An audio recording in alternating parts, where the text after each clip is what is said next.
thank you everyone for coming out bright and early, the 9 a.m. slot, right? Very happy to be up first. So some of you locals who took, Metro in, you drove in, braved the freeways, thank you for coming in bright and early as well. And for outer towners, thank you all for traveling for this as well. So, excited.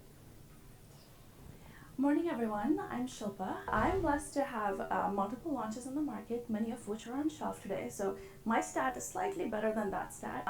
So I have to say, it's great when I go to Target, walk down the aisle with my kids, I can point to products and say, that was my hard work, feels amazing.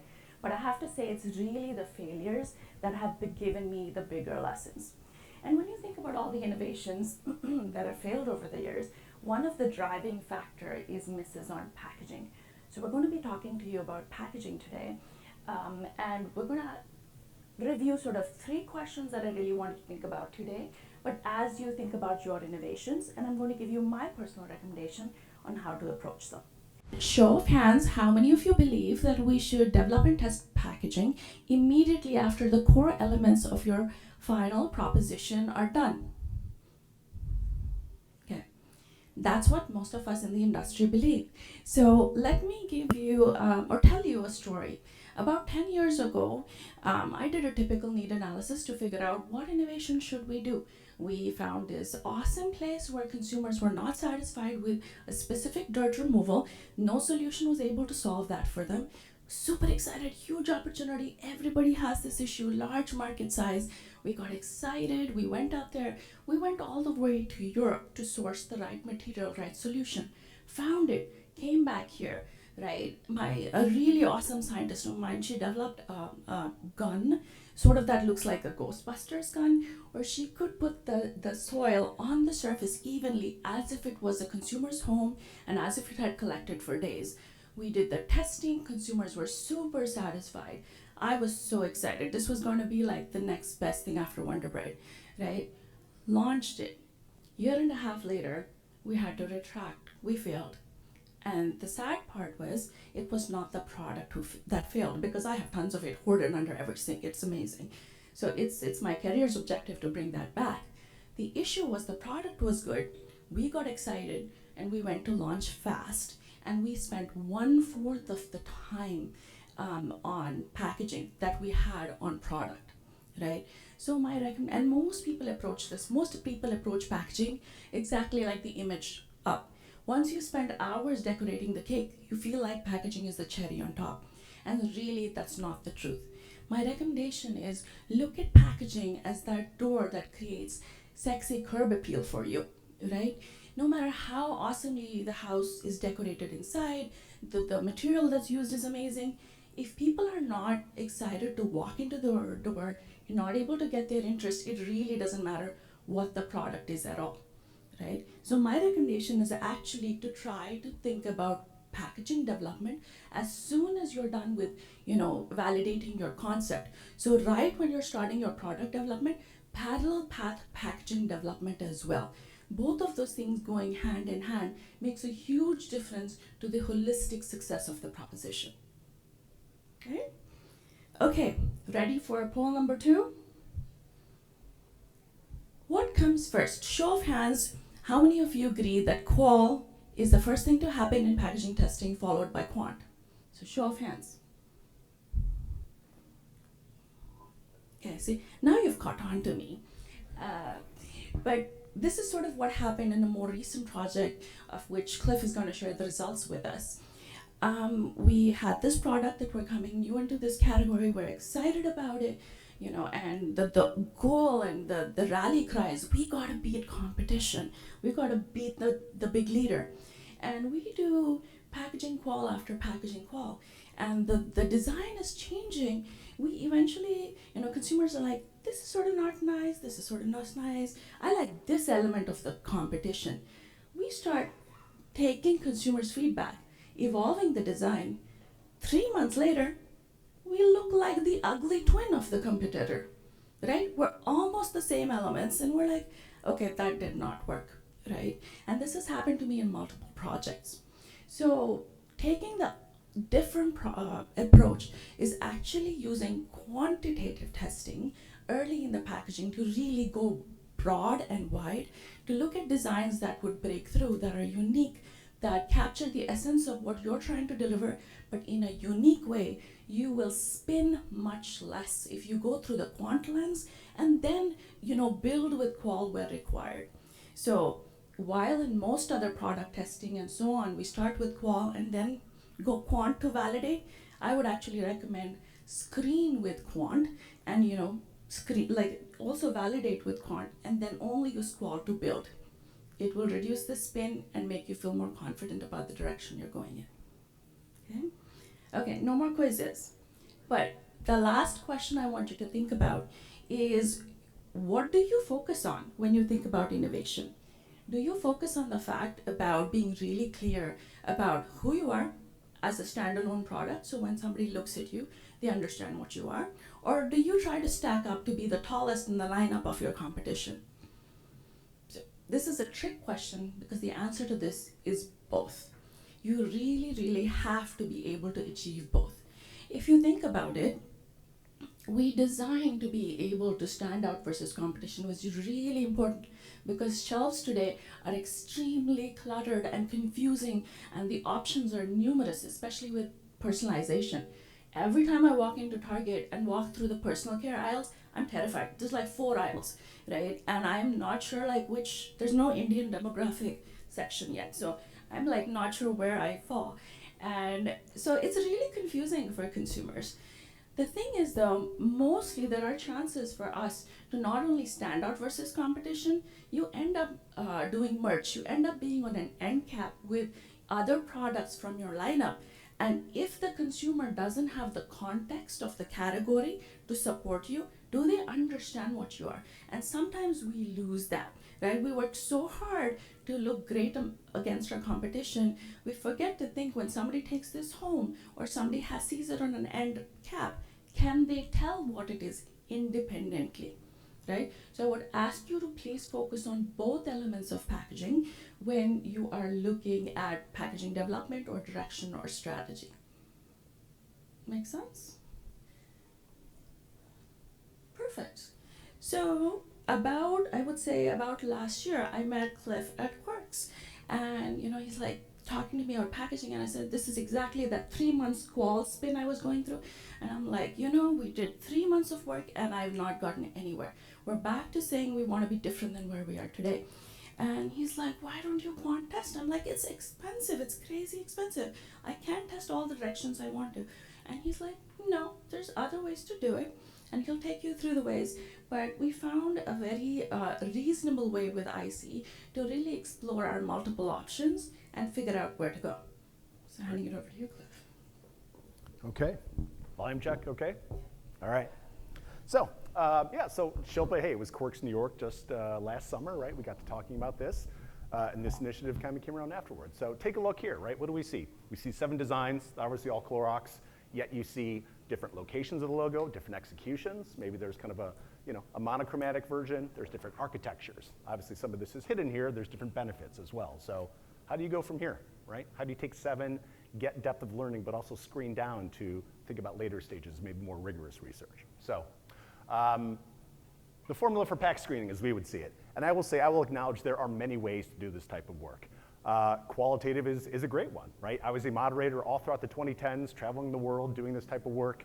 See some clients I've worked with in the past, moderated for you. Qual is a great tool. Increasingly, I would say there's also DIY tools, right? There's lots of options out there where if you need some sort of data, you need it fairly quickly, fairly cheaply, right? It's a great solution for a lot of that, right? Especially when you have a lot of options.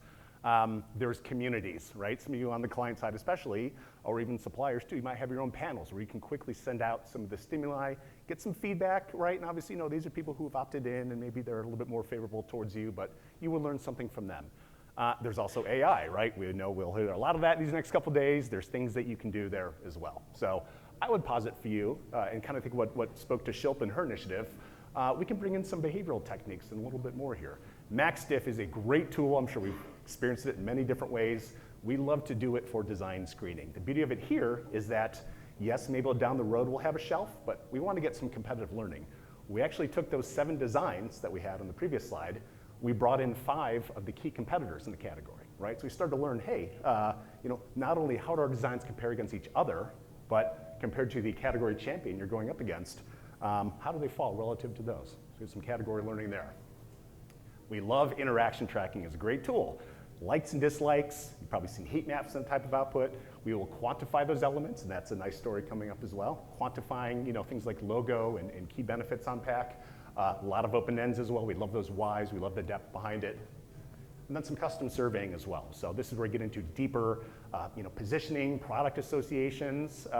We did a little claims exercise as well tagged onto ours, so there's a lot of flexibility there. So, and again, there's no right or wrong approach. We happen to like this one a lot. Very behavioral and contextual and a lot of depth to help them make some good decisions going forward. So what did we learn? Right off the top, this is kind of max diff output. Some of you have seen a different approach, right? Things that are to the right, that's good, that's positive, right? So while we will see, yes, the category champion, they have a lot of the lead players in the category, a lot of the power SKUs. Hey, we see new 4, that did pretty well in a competitive context. We see a couple other ones as well, which also generally performed quite positively in the competitive sense. Some of them maybe fell a little bit short. That's okay. It was good to know within that competitive framing how these were doing. And that gave us some confidence that yes, even if you're obviously have great Clorox brand equity, but maybe a newer kid on the block in what we're doing here, there's some competitive strength. Now, among the designs themselves, I will say this is monadic feedback, so after a max diff exercise, we went into just deeper information on each of these SKUs monadically. So what we see here is now, hey, look at this new 5. Now that was not one of these stronger designs in the max diff. Again, can't always perform on every attribute, but we saw a lot of strength relative to the other designs in the mix. That really got us thinking, there's an idea here, how do we improve upon it? And even on some other options as well, maybe new 3, new 2, there are things that we can learn, things that they're communicating quite well. So if they did somewhat well in the competitive context and some learning here, those are ones that we are thinking about going forward. And these are brand associations, product associations, you name it. And furthermore, we really dove into those individual elements, right? It's great to learn holistically. We always talk about that about packaging. We want to understand holistically what is being communicated. At the same time, it's really nice to learn at the specific element level. So we learned a little bit about the role of the Clorox logo. And maybe there's a seal on the pack. Maybe there's some key reasons to believe on the pack as well. And again, we saw that some of these designs maybe did a bit better, all things being equal. Even this design 4 maybe wasn't the strongest in the max diff, maybe didn't hit on all the communication benefits, but on these key RTBs, which are important in this category, it did quite well. So a lot of things that we're learning here kind of at different levels in the depth of the product. So after all that, oh, and of course there's some open ends as well. A lot about the role of color. We had some more pure white bottles. We had some slightly off-white bottles. We had some, call it teal and blacks and greens. A lot of the depth and the whys, because again, we all love that richness and depth of the more qualitative feedback to pair with some of the data as well. And given all that, done in a couple weeks, I will say, once we had all the stimuli, fantastic, right? We said, hey, given all this, of course there'll be some optimizations that we recommend. Here are 3 different approaches that we think are moving forward, worth moving forward with. However, maybe if we want to focus on 2, these are the very specific 2 you should do. And if there's only one, say you need to launch right away, no more research, we say this is the one and single one to go forward with, okay? So, and I toss it back to you, right? So Shilpa had months and months of, kind of spinning your wheels, and then to get this sort of output, tell me what was going through your mind. So one of the things that's happened to me most commonly in the past, with a lot of it in packaging, but also in other idea or concept testing, is you get flat results. And you're like, great, all of them are doing good. What do I do with that, right? And you don't have a clear idea, and you are making guesses at that point. I love this methodology for the fact that not only do I have clear winners, I have exactly the reason why they won. Design is a very subjective thing, and you will not believe when we sit in rooms with the design agency, with me as the consumer insights lead and the brand person, every single person has a different perspective on what's going to win, what they like, what they don't like. So this is a great way to prove out your hypotheses and really be clear on what's driving it. All these elements that we tested, emotion, what does this stand for, ratings like safety or efficacy, especially for Clorox, is super important because it drives back to the strategy. What do we want this new packaging to stand for? Are consumers being able to get that? Is that in line with or different than the category? All these elements are also much more important than just understanding which is the first, second, third. The piece that I will say for me in terms of EyeSee is that I and this is my trade secret, but I don't work with vendors. I work with strategic partners. So what was really amazing for me was somebody who came back and said, scenario one, scenario two, scenario three, this is what we would do. And that's what I love when I work with people, is that you have a clear reco and a point of view that helps me make my decision, right? So I really, really appreciate that of his team. They went even one step further. So this was part of the second testing, but I just want to bring it up now. We didn't test, for example, this aspect of sub-branding or not sub-branding. And because it was not one of the variants, as we know, when you get to validation, things get slightly more expensive. They were able to go and do a deep dive of all the additional insights they had from all the subsidiary questions and actually give me an entire deck on the point of view on whether we should have a sub-brand or not. Right? For me, that eliminated an entire step of testing altogether, and short of saying thousands of dollars saved, right? And that's the kind of partnership that I really appreciate. Okay. Next one. Perfect. But some things changed. We didn't necessarily go with those exact design Shilpa, right? Right. So we took the learnings and we modified. We took one of the packages that we did well and which was really standing for those elements that we wanted to be, right? And the second one, we took a gradual colored approach, which was a little more common for the category, and we wanted to see where we wanted to go. We had 2 cells, it was going to be simple, but of course nothing is ever simple, right? Last minute leadership, we have a leadership meeting and we're like, this is what we're going to test. And they're like, oh, this is so different than what you did before. How do you know you're headed in the right direction? So there came in the control cell of all the learnings we had from the qualitative, and you'll see how much the design changed from when we were just doing quals to when we went to quant screening, right? Right at that time, PSO or supply came back to me and said, oh, we might not be able to make that awesome top that you wanted for the product. We have some issues. We're not going to make it to launch. So in the scenario, we need a backup. Here's what the backup top is going to look like, right? So this one test not only ended up being to look at which of the top designs should we launch, we also ended up adding what's the actual difference we made from the time we started the project, and if we were to go to a different packaging form altogether, what impact would that have? So the ability of that test to go across these elements was hugely helpful. All right. So we see here, now this is a bit trickier of a challenge, right? It's easy when things are very different to show differences, understand the whys. It gets harder when you narrow the width of them, right? You start to see subtle differences. The only difference is the cap, or maybe it's a bit slightly different on the architecture and a couple key colors. So how do we do this? We bring out the heavy hitters in terms of some of the methodology approaches here. So validation, right? How do we take this up a notch and make sure we are driving towards the decision? Coming out of this stage, we need to have a winner and some recommendations, and then they need to launch this. I should say as well, this data set is 3 weeks old, so very fresh what we're seeing here. The previous round was called December or so. So some of the great tools that we love, eye tracking. Of course, we've all seen eye tracking at different points. We love it. EyeSee was founded on doing eye tracking online. Great metrics around, hey, is this new item, is it going to stand out on the shelf, right? That's quite important.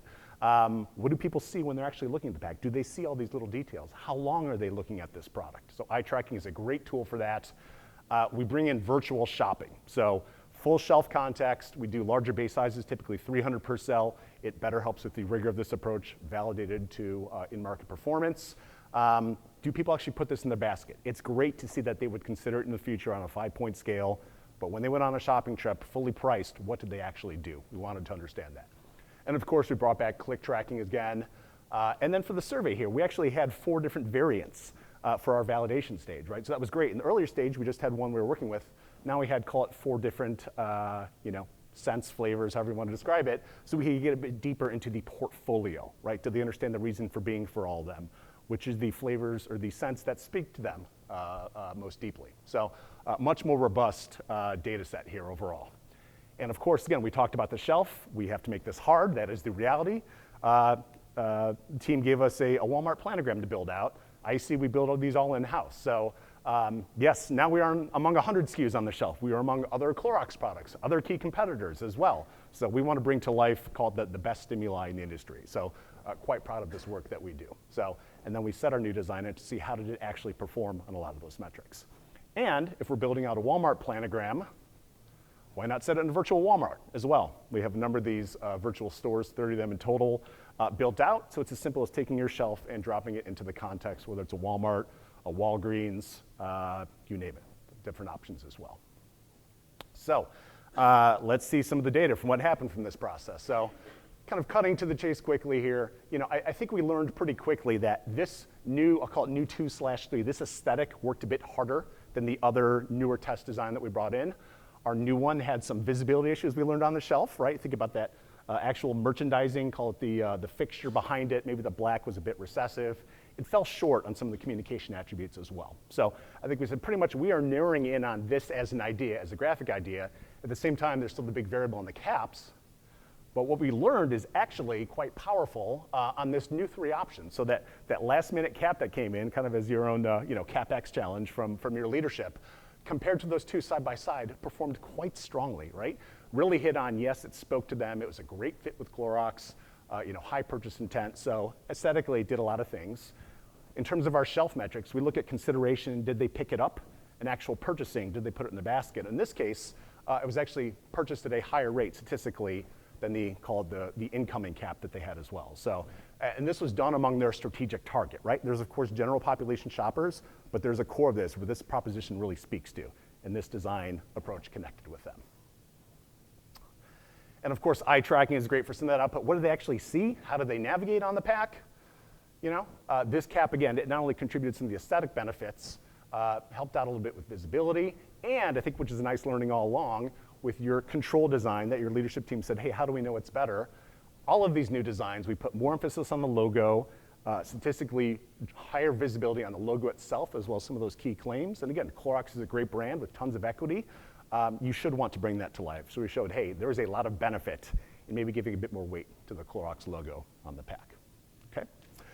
So given all that, right, drum roll for the winning pack design here. After all the research, multiple phases, Shilpa, what are we going to see on stores next spring, give or take? So hopefully soon we'll be launching this product, and we're excited about it. The few things that I really want you to think about are this aspect of, again, the concept or the idea really resonating with consumers just through that pack. We put so much emphasis on communication. We spend a lot more time and money behind advertising, which is important. But a lot of times with consumers today, the lack of patience, the only exposure they have to your product is when they see it on shelf. So with that little billboard and little space that you have, it's really this aspect of being able to answer or tell them exactly what it is. And a lot of times brand needs to be open to this aspect of changing your brand architecture. We as Clorox struggle with that, right? We've been around for 100 years. There's a certain way to do things, and it takes time to move the ship, but the openness that the leadership has now has really revolutionized a lot of our packaging to be able to be open, to change, to bring in front, one, what's the benefit of the product? What is it doing for you? What is unique and different about it versus competition? And then really appealing to, I don't want to say the dreamy, but what the consumers want in appeal or design or, the look and feel. And getting all that together takes time and effort. So I would say, please take the time and effort to do that in that priority order. Who am I? How am I different? And take me home, right? The one thing I'll say about EyeSee that was great about the visualization of pack is they do their own designing, and what that helped with is we actually changed the shelf multiple times to make it mirror as closely as possible some of our stores like Target and Walmart. We even changed the size of the packaging relative to shelf with these, for example, 2 caps, because it completely changes the value equation. Now that is very important when you test packaging in a virtual sense, because consumers are not at the shelf. When they're evaluating it from their screens, you want to really portray what the value is going to be relative to price. So another aspect I will just point out to you is when you're doing pack testing, and we did this in screening and validation, please have some price point, right? We tend to test packaging without price point that does change consumers' choices and behaviors. Premiumness of packaging, value do they draw out of it, triangulated with the full price point makes a huge difference. All right. I think we have a couple minutes. Thank you so much, Shilpa, by the way. Really, you've been an awesome partner throughout this journey, so I really enjoyed working with you.